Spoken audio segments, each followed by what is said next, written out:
تو حضرت ملا رومی رحمۃ اللہ علیہ نے لکھا ہے کہ ایک قوم ایسی تھی کہ ان کا بادشاہ کہتا تھا کہ یار میں جو بھی ظلم کرتا ہوں یہ اٹھتا ہی نہیں، جیسے میں چاہتا ہوں کر جاتا ہوں، جاگتا ہی نہیں۔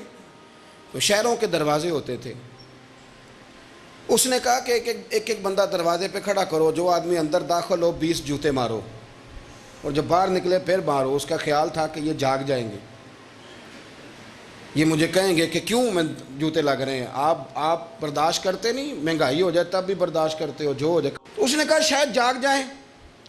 وہ 1 مہینہ تو ساری قوم اسی طرح جوتے کھا کے آتی جاتی رہی۔ تو عارف رومی کہتے ہیں کہ ایک دن وہ نا سیانے بندے منتخب لوگ جمع ہو کے بادشاہ کے پاس آئے، تو بادشاہ وزیر سے کہنے لگا لو یہ والا مسئلہ اب ٹھیک ہو گیا، جاگ گئی ہے میری قوم، اب یہ مجھ سے کہیں گے کہ کیوں جوتے مرواتے ہو، تو میں کہوں گا تمہیں جگانا تھا، تو تم جاگ جاؤ، میں مر گیا تو پیچھے لوگ تمہارے اوپر ظلم کریں گے۔ وہ سارے بندے آئے تو آگے کہنے لگے بادشاہ سلامت، ایک گزارش کرنی تھی۔ کہا کیا؟ کہنے لگے وہ ذرا جوتے مارنے والوں کی تعداد بڑھا دیں، ہمیں لائنوں میں لگنا پڑتا ہے، تو دفتروں سے لیٹ ہو جاتے ہیں ڈیوٹیوں، تو بندے ذرا بڑھا دیں وہاں۔ تو بادشاہ کہنے لگا اوہو اب نا میرا مزاج نہیں، لیکن مجھے ایسے لگتا ہے کہ ہم بھی نا الا ماشاء اللہ، ہم بھی کہتے ہیں مارو صحیح جوتے پر، ذرا لائن میں نہ لگاؤ، الگ الگ کر کے اکیلے کر کے۔ سنو، بزدل قومیں دنیا میں اپنی آنے والی نسلوں کو غلام بنا جاتی ہیں، گڑھے کھود رہے ہیں ہم اپنے پوتوں اور نواسوں کے لیے۔ جتنا ظلم میں اور آپ سہ رہے ہیں اس سے 11 گنا اگلی نسلیں سہیں گی، یاد رکھنا۔ کسی نے کہا تھا حضرت علی سے کہ اگر ساری نسل قربان ہو گئی تو کیا کرو گے؟ تو مولا علی کہنے لگے ایک سیزن کی فصل دے کے اگر قیامت تک کی ساری فصلیں بچ جائیں تو سودا مہنگا نہیں، ایک فصل ضائع کر کے آنے والی بچ جائے تو سودا مہنگا۔ کسی نے تو آگے بڑھنا ہے نا، کسی نے تو۔ یہ قصور میں 3-4 بچے پھر قتل ہو گئے، کل کی بات ہے نا، ابھی زینب کو لوگ بھولے نہیں اور ایک نیا مسئلہ بن گیا۔ خدا را کب تک، کس وقت تک، کب تک یعنی یہ نظام چلے گا؟ اپنی خودداری کی حفاظت میں نے اور آپ نے خود کرنی۔ ہم بچوں کو بزدل بنا رہے ہیں، ہمارے تو ایک گنڈا ہوتا ہے تو کئی شہروں کو اس نے آگے لگایا ہوتا ہے، کوئی پوچھنے والا نہیں۔ اگر آپ کے اندر میرے اندر حفاظت خودداری نہیں جاگے گی، خبردار جی بچوں کو دھوپ لگتی ہے تو یہ تو پھر ایسے ہی رہیں گے۔ سنو حدیث مبارکہ، ترمذی کی حدیث ہے، صلی اللہ تعالی نبی کریم صلی اللہ، یہ حدیث پاک نہ کہیں دل کی تختی پہ لکھ لینا، یہ ترمذی شریف میں موجود ہے، یہ کہیں دل کی تختی پہ لکھ لینا۔ حضور نے فرمایا من قتل دون مالہ فہو شہید۔ کیا خوبصورت انداز ہے میرے نبی پاک۔ حضور فرمانے لگے جو شخص اپنے مال کی حفاظت کرتا کرتا مر گیا وہ عام موت نہیں مرا، شہادت کی موت مرا ہے۔ ایسے کر کے پلیٹ میں رکھ کے نہیں چور کو دے دینے پیسے، ہاں اگر آپ نہتے ہیں اس کے پاس اسلحہ ہے تو پھر بات اور ہے، پھر جان بچانے کی اہمیت زیادہ ہے، لیکن آپ طاقت کٹھی کریں۔ یہ کیا بات ہوئی کہ چور آیا اور لے کے چلا گیا؟ فرمایا من قتل دون مالہ فہو شہید، جو اپنے مال کی یعنی جائز پیسے اس نے کمائے ایسے ہی کو لے جائے۔ فرمایا جو اپنے مال کی حفاظت کرتے ہوئے مر گیا، تمہارے نبی کا وعدہ ہے وہ شہادت کی موت مرا، گویا اللہ اسے بغیر حساب کتاب جنت عطا کرے گا۔ اور حضور فرمانے لگے وَمَنْ قُتِلَ دُونَ دَمِهِ فَهُوَ شہید۔ فرمایا جو آدمی اپنی جان کی حفاظت کرتے ہوئے مر گیا، کسی نے اس پر حملہ کیا، اس نے جان بچائی، لڑا اور مر گیا، عام موت نہیں مرا، حضور فرماتے ہیں میرا وعدہ ہے وہ شہادت کی موت گیا۔ سیاستہ کی روایت پڑھ رہا ہوں، اور حضور فرماتے ہیں دون دینہ فہو شہید، جو اپنے مذہب کی حفاظت کرتے ہوئے مرا۔ ذرا ترتیب دیکھو، پہلے نمبر پہ حضور نے مال کا نام لیا ہے، دوسرے نمبر پر رسول کریم علیہ السلام نے جان کا نام لیا، اور دین کا نام تیسرے نمبر پہ لیا ہے۔ فرمایا جو اپنے دین کی حفاظت، گویا مال بچانا یہ بھی ایمان ہے، جان بچانا یہ بھی ایمان ہے، اور فرمایا جو دین کی حفاظت کرتے مرا وہ بھی شہید ہے۔ اور پھر میرے رسول کریم فرمانے لگے وَمَنْ قُتِلَ دُونَ أَهْلِهِ فَهُوَ شہید۔ فرمایا جو اپنے بال بچوں کو بچاتے بچاتے مر گیا، اللہ اسے بھی شہادت کا درجہ عطا کرے گا۔ جو شخص مال بچاتے دنیا سے چلا گیا وہ بھی شہید، تو جان بتاتے چلا گیا وہ بھی، تو پلیٹ میں رکھ کے دینا شروع کر دیا سارا کچھ پلیٹ میں۔ فرمایا جو آدمی اپنی جان بچاتے چلا گیا شہید، دین بچاتے چلا گیا شہید، گھر والوں کو بچاتے چلا گیا۔ نبی کریم علیہ السلام کی خدمت میں ایک صحابی نے عرض کی حضور اگر کو میرا مال چھیننا چاہے تو حضور نے فرمایا مقابلہ کر، مسلم شریف کی حدیث ہے، مقابلہ کر۔ عرض کی حضور اگر اس نے مجھے قتل کر دیا تو حضور فرمانے لگے رب تجھے شہادت کا درجہ دے گا۔ عرض کی یا رسول اللہ اگر میں نے اسے قتل کر دیا تو حضور فرمانے لگے پھر رب اسے جہنم میں ڈال دے گا، تجھے شہادت ملے گی شہادت اور اسے دوزخ ملے گی۔ ہمت پیدا کرے، دلیری پیدا کرے۔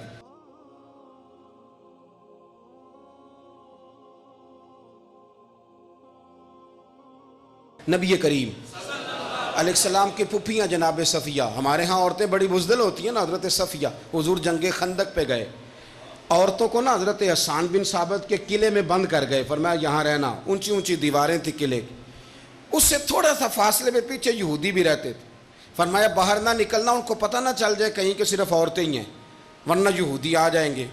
اچانک حضور گئے ہوئے ہیں، عورتیں قلعہ بند ہیں، ایک یہودی آ گیا جاسوسی کرتے کرتے، اس نے آ کے جب دیکھا نا کہ غور کیا آگے سے پیچھے سے دائیں سے بائیں سے عورتیں ہی عورتیں، عورتیں ہی عورتیں، واپس چلنے لگا، جانے لگا۔ حضرت صفیہ دیکھ رہی تھی، حضرت حسان بن ثابت صرف اکیلے مرد تھے، کہنے لگی حسان جلدی کر، اس کی گردن اتار دے ورنہ یہ جا کے وہاں بتا دے گا کہ صرف خواتین ہیں اور یہودی آ جائیں گے، بڑے بے ایمان ہیں۔ حضرت حسان کہنے لگے جناب صفیہ سے کہ میں بہن میں بس بندوبست کر رہا ہوں تلوار کا، میں آیا تلوار لے کے۔ جب انہوں نے کہا نا میں تلوار لینے جا رہا ہوں تو حضرت صفیہ کہنے لگی بیبیوں سے یہ تو دیر کر دے گا، اور اس نے جا کے بتا دیا نا بیبیاں اکیلیاں تو مسئلہ بن جائے گا۔ جناب صفیہ نے چھلانگ لگائی اور قلعے کی دیوار پہ چڑھ گئی، نیچے سے کہا ذرا روڑا تو پھینکو، عورتوں نے روڑا پھینکا تو اتنی زور سے مارا کہ اس یہودی کا سر پھٹ گیا، وہ زمین پہ گرا۔ میرے رسول پاک کی پھوپھی نیچے تشریف لائیں، اس کی گردن کاٹی اور پھر نیزے پہ رکھی اور پھر جا کے یہودیوں کے قلعے میں پھینکی، یہودی کانپنے لگے۔ حضرت صفیہ سے بیبیوں نے کہا کہ مار جو دیا تھا تو گردن اندر کیوں پھینکی؟ فرمایا اس لیے پھینکی ہے کہ انہیں پتہ چلے صرف بیبیاں نہیں وہاں مرد بھی ہیں، وہاں مرد بھی ہیں، انہیں پتہ چلے کہ آنا کوئی نہیں۔ حضرت صفیہ کہتی ہیں اب میں تمہیں ذمہ داری سے کہتی ہوں حملہ کرنے تو دور کی بات ہے، یہ پیشاب کرنے بھی باہر نہیں آئیں گے، یہ پیشاب کرنے میں اٹھ باندھ کمر کیوں ڈرتا ہے، پھر دیکھ خدا کیا کرتا ہے۔ اقبال کہنے لگے اٹھ کے اب بزم جہاں کا اور ہی انداز، مشرق و مغرب میں تیرے دور کا، یہ دلیری، یہ ہمت، یہ قوت آپ پیدا کریں۔ دیکھیں کون آدمی آپ کے سامنے کھڑا ہوتا، امیر کون ہوتا ہے؟ پیسوں والا؟ امیر وہ ہوتا ہے جو خوددار ہوتا ہے، ہاں، جو اپنے گھر سے کھاتا ہے، ہاں، جس کو کوئی کسی قسم کی پرواہ نہیں۔ وہ میں مبلغ ہوں دین کی تھوڑی بہت، مجھے لوگ پوچھتے رہتے ہیں حضرت صاحب کتنی فیس ہے تہاڈی؟ میں کہا 6 کروڑ۔ ایک تقریر دی کہندے اتنے ہی ٹر گئے، میں کہا وکنا ہے تے بندہ چاجنا تے وکے، ہن تھوڑے جے پیسے تے وکنے دا کی سواد ہے؟ کہنے لگے پھر آپ اصل بات بتائیں، تو میں کیا اصل بات ہے وے کہ سانو تخت ہزارے دی لوڑ کی ہے، سانو تخت ہزارے دی، او سانو تخت ہزارے دی لوڑ کی ہے، نالے کی لگے شہر بمبول دے نال، اسی تے اپنی بال کے سیکنے ہیں تے سانو کی لگے کسی اور دے نال۔ ہاں، غیرت ہے بڑی چیز جہان تگ و دو میں، پہناتی ہے یہ فقر کو تاج سردارا۔ بھائی یاد رکھنا زندگی میں دلیر قوم ہے۔ حضرت انس بن مالک رضی اللہ تعالیٰ عنہ فرماتے ہیں ہم سوئے ہوئے تھے سارے مدینے میں، تو اچانک نا ایک کونے سے چیخنے چلانے کی آواز آنے لگی، ہم نے ایک دوسرے کو جگایا، پڑوسی نے پڑوسی کو، اس پڑوسی نے اس پڑوسی کو، اس نے اس پڑوسی کو، پڑوسی سارے جمع ہو گئے، ادھر سے چیخنے کی آواز آ رہی، چلو مدینے کے کونے سے پتہ کریں، وہ جگہ بھی بڑے اندھیرے والی، پڑوسی سارے جمع ہو گئے، اب نیزے جمع کیے، تلواریں جمع کی۔ قاضی ایاز مالکی علیہ رحمہ نے شفا شریف میں لکھا ہے، کہتے ہیں نیزے جمع کیے، تلواریں کٹھی کی، گھوڑے منگائے، اب ہم نے منصوبہ بنایا، پتہ نہیں کسی نے حملہ کر دیا ہے، پتہ نہیں کیا معاملہ ہے، ہم نے پروگرام بنایا کہ پہلے 4 بندے آگے جائیں گے، جا کے دیکھیں گے، 6 ان کے پیچھے رہیں گے، 12 پھر اس کے پیچھے رہیں گے، اگر سامنے سے حملہ ہوتا ہے تو 6 پھر ذرا گھوم کے حملہ کریں، ان پہ حملہ کرتا ہے تو 12 پھر گھوم. کہتے ہیں ہم نے پلاننگ کی, پروگرام بنایا, ایک دوسرے کو جگایا, نیزے بھالے گھوڑے منگائے. جب ہم ادھر جانے لگے نا جہاں سے شور آ رہا تھا, ہم جا رہے تھے, رسول کریم وہاں سے واپس آ رہے تھے. حضور سید عالم صلی اللہ علیہ وسلم وہاں سے واپس آ رہے تھے. کہتے ہیں جناب ابو طلحہ کے گھوڑے پر حضور بیٹھے ہیں اور ننگی پشت ہے گھوڑے کی. حضور نے کجاوا نہیں ڈالا, ہاتھ میں تلوار ہے, دوسرے ہاتھ میں نیزہ ہے. فرمایا سو جاؤ آرام سے, میں دیکھ آیا ہوں 2 اونٹ لڑ پڑے تھے آپس میں. تو یا رسول اللہ آپ نے بتایا ہی نہیں. فرمایا میں نے سوچا کسی کو کیا تکلیف دینی ہے, چھوٹا سا تو کام ہے خود ہی کر کے آ جاتا ہوں, چھوٹا سا تو کام ہے خود ہی کر کے آ جاتا ہوں, چھوٹا سا تو معاملہ ہے. میرے رسول کریم السلام نے دلیری سکھائی اپنی امت کو.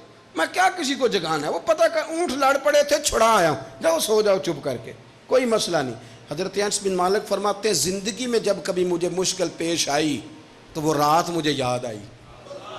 جب بھی کسی میدان میں کھڑے ہونا پڑا تو وہ رات یاد آئی. حضور کا جانا بھی یاد آیا, واپس آنا بھی یاد آیا.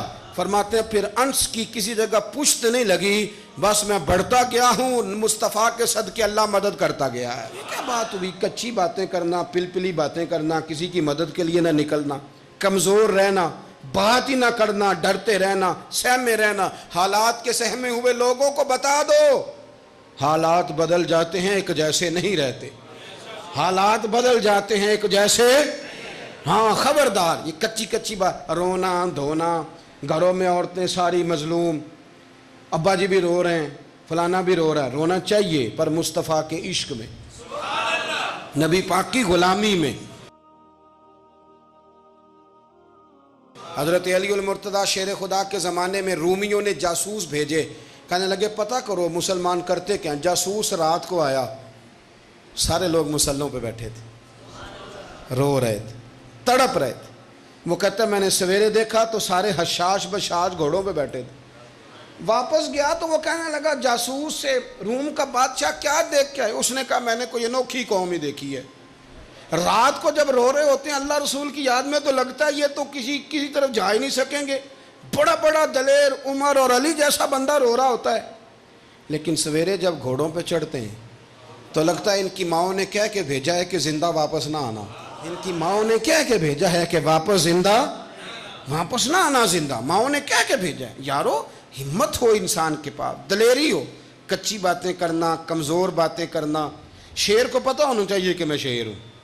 ہم نے شیروں کو شیر رہنے نہیں دیا. پتہ ہو, اپنے اندر ہمت پیدا کریں. ظلم کے سامنے آواز تو نکالیں, آپ بات تو کریں, آپ ڈٹنا تو سیکھیں.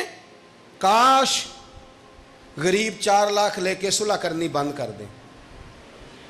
کاش غریب کسی پلاٹ کے عوض صلح کرنی بند کر دیں. کاش ہمارا چودھری قاتل کے ساتھ کھڑا ہونا بند کر دے. کاش میری ملت کا سیاستدان ظالم کی سفارش کرنی بند کر دے. کاش ہم مجموعی بائیکاٹ کرنا سیکھیں کہ ظالم ظالم ہوتا ہے, جابر ہوتا ہے. کاش ہمیں سمجھ آئے. پھر دیکھنا, پھر یہاں کوئی ظلم نہیں کرے گا, پھر یہاں کوئی زیادتی. اور آپ کو ایک بات بتاؤں, میدان میں کھڑے ہونے کے لیے پیسے کی ضرورت ہی نہیں ہوتی, فوجوں کی ضرورت, ہمت کی ضرورت ہوتی. ہمت آ گئی تو پیسے بھی اللہ دے ہی دیتا ہے. میں اکیلا ہی چلا تھا جانب منزل مگر, پھر لوگ آتے ہی گئے اور قافلہ بنتا گیا. پھر ہو جاتا ہے سارا. اب بات تو کریں نا, کھڑے تو ہونا, پیغام تو دینا, اعلان تو کریں. ہمیں تو اعلان بھی نہیں کرنا آتا, ہم تو ظالم کے خلاف بات ہی نہیں کر سکتے. روب ڈال دیا ہے ظالموں نے, ڈاکوؤں نے, جابروں نے, پولیس نے, سیاستدان نے, وڈیرے نے. ایک روب پیدا کر, اس کو توڑو, باہر آؤ, پھر دیکھو رب مدد کتنی کرتا ہے. میرے رسول کریم نبی رحمت علیہ السلام, مکے کا زمانہ اسلام پر غربت تھی, کمزوری تھی. قبیلہ زبید کا ایک شخص مکے آیا, زبیدی. ایک مکے میں منڈی لگتی تھی, اس کا نام تھا حضورہ. یہ جو حضورہ منڈی تھی, اس منڈی پر ابو جہل کا قبضہ تھا. آج کل تو نہیں قبضہ ہوتا منڈیوں پر کسی کا. حضورہ نامی منڈی پہ نا ابو جہل کا قبضہ تھا. اونٹ بڑے خوبصورت تھے, شاندار تھے. اس نے کہا میں نے بولی دینی. ابو جہل نے اعلان کیا خبردار کوئی بولی نہ دے. بڑی دور تھا قبیلہ زبید, وہ آدمی واپس لے جا نہیں سکتا تھا, مجبور ہو گیا. ابو جال کہنے لگا چوتھا حصہ قیمت دوں گا اور اونٹ تمہیں دے کے جانے پڑیں گے، یعنی اگر لاکھ کے ہیں تو 25,000 کے دو۔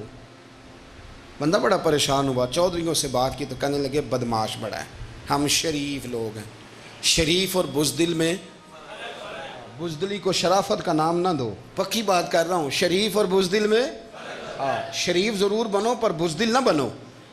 جی ہم جی شریف لوگ ہیں جی، وہ کیا مطلب؟ کوئی پاس نہ آیا، وہ بیچارہ نہ کونے میں بیٹھ کے رونے لگ گیا، کہنے لگا میں کدھر جاؤں یارو، میں واپس بھی نہیں لے جا سکتا، اور چوتھے حصے میں دے کیسے جاؤں، اتنا نقصان۔ وہ رو رہا تھا تو کہیں حضرت زید بن ارقم نے سن لیا۔ آپ فرمانے لگا کیوں روتا ہے؟ کہنے لگا یار میں نے تو اہل عرب کی تعریف سنی تھی، میرے ساتھ کھڑا ہی کوئی نہیں ہوتا۔ تو آپ فرمانے لگے تو نے عربی دیکھا ہی کب ہے؟ اگر کائنات کا حسین و جمیل عربی دیکھنا ہے تو جا حرم مکہ میں بیٹھا ہے، مکھ چند بدر شاہ شانی ہے تے متھے چمک دی لاٹ نورانی، کالی زلف تے اکھ مستانی، مخمور اکھی ہیں نا مد بریاں سبحان اللہ، ما اجمل کا ما احسن کا ما اکمل، کتھے مہر علی تے کتھے تیری ثنا، مشتاق اکھی کتھے جال۔ تو نے دیکھا کب ہے؟ اگر عربی دیکھنا ہے نا تو وہ بیٹھا ہے، جا کے حرم میں ٹیک لگائے، مظلوموں کے والی، غریبوں کے ماوا، رسول رحمت، ایک سادی سی چادر اوڑے حضور بیٹھے تھے۔ وہ زبیدی کہتا میں آیا، نبی کریم کو بات سنائی، حضور فرمانے لگے این الجمل کا، او کدھر ہے تیرے اونٹ؟ عرض کی حضور وہ وہاں ہیں۔ فرمایا چلنا۔ حضور کوئی بولی نہیں لگا رہا، کوئی خرید نہیں رہا، ابو جہل گھنٹا پڑا، اس کے ڈر سے سہم گئے۔ حضور فرمانے لگے چلنا، میں بولی لگاتا ہوں۔ اور دیکھو نرخ بازار محبت کا انوکھا ہو گیا، خود خریداروں شامل آ کے مولا ہو گیا۔ نبی کریم نے حضرت سعد بن ابی وقاص کو بلایا، حضرت عمر کو، حضرت ابو بکر کو، مدد کے لیے نہیں۔ حضور فرمانے لگے میری جیب میں پیسے تھوڑے ہیں، ظاہری طور پہ تھوڑے ہیں، ورنہ تو کائنات کے خزانوں کی کنجیاں حضور کے پاس ہیں۔ تھوڑے تھوڑے پیسے دو بھی بولی دینی ہے، سب سے پیسے لیے میں چلو بولی لگانے چلے۔ حضور آئے، اللہ اکبر، یہ میرے رسول کا طریقہ ہے، آؤ ذرا تھوڑی دیر کے لیے سوچیں۔ ابو جہل بیٹھا ہے بڑی مسند پہ، قربان جاؤں مدینے والے حبیب۔ وہ زبیدی کہتا اس کے کپڑے مہنگے تھے، حضور کے سادے تھے، اس نے بڑی پگڑی باندھی تھی، حضور کی سادی تھی۔ کہتے ہیں وہ آنکھیں اٹھا کے بات کرتا، مدینے والے نبی آنکھیں جھکا کے بات کرتے۔ وہ بولتا جاتا، حضور تھوڑے تھوڑے سادے سادے ٹھہر ٹھہر کے جملے بولتے۔ کہتے ہیں نبی کریم علیہ السلام اس کے ساتھ آ کے حضور بیٹھ گئے اور فرماتے ہیں میرے رسول کریم نے اپنا جبہ سیدھا کیا، پگڑی کو حضور نے سیدھا کیا اور فرمایا چل لگا بھائی بولی۔ ایک اس نے لفظ بولے، پھر حضرت ابو بکر نے بولی دی، پھر حضرت عمر نے دی، پھر سعد بن ابی وقاص نے دی، پھر زید بن ارقم نے دی، پھر رسول کریم نے دی۔ وہ کہتا ہے جتنے میں بیچنا چاہتا تھا نبی پاک نے ڈبل میں میرے اونٹ خریدے، ڈبل میں اونٹ خریدے میرے رسول۔ سلام اس پر کہ جس نے دشمنوں کو بھی قبائیں دی، سلام اس پر کہ جس نے گالیاں سن کر دعائیں دی۔ اور میرے اعلیٰ حضرت کہنے لگے جاؤ جا کے اعلان کر دو، غم زدوں کو رضا مجدہ دیجئے کہ ہے بے کسوں کا سہارا ہمارا، بے کسوں کا سہارا، جاؤ غم زدوں کو رضا مجدہ دیجئے کہ ہے بے کسوں کا سہارا۔ رسول کریم صلی اللہ علیہ وسلم نے نا خریدا مال، اور حضور سید عالم وہاں سے نکلے، اور نکلتے وقت حضور فرمانے لگے ابو جہل تیری آج شکایت آئی ہے، آج کے بعد نہ آئے، مکہ سارا اس کے ساتھ ہے، حضور کی مخالفت ہو رہی ہے، 40 لوگ ہیں صرف کلمہ پڑھتے، اور دین کا کام دار ارقم میں قید ہو کے کرنا پڑتا ہے، لیکن جب ظالم کے خلاف نکلے ہیں تو پھر دار ارقم میں بند ہو کے نہیں، پھر میدان میں نکلے اور فرمایا آج کے بعد تیری شکایت نہ آئے۔ کہنے لگا جی بالکل نہیں آئے گی، میں آپ کو موقع نہیں دوں گا۔ حضور چلے گئے تو پیچھے سارے کافر اس کے گرد اکٹھے ہو گئے، کہنے لگے ہم پہ تو بڑا روب ڈالتا ہے، اب تجھے کیا ہوا، پانی پانی ہو گیا، تو کیا کون سا سانپ سونگ گیا، بولا ہی نہیں۔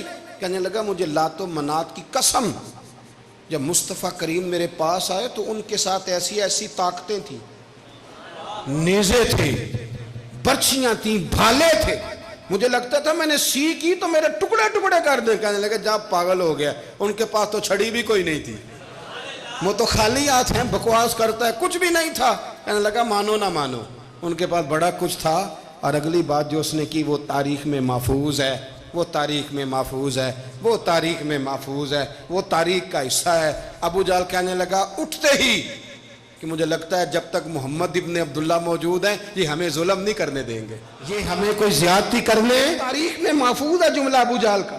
کہنے لگا جب تک یہ موجود ہے ہمیں کوئی زیادتی کرنے۔ حضرت فرمایا کرتے تھے زندہ نبی کے ماننے والوں زندہ بن کے زندگی گزارو۔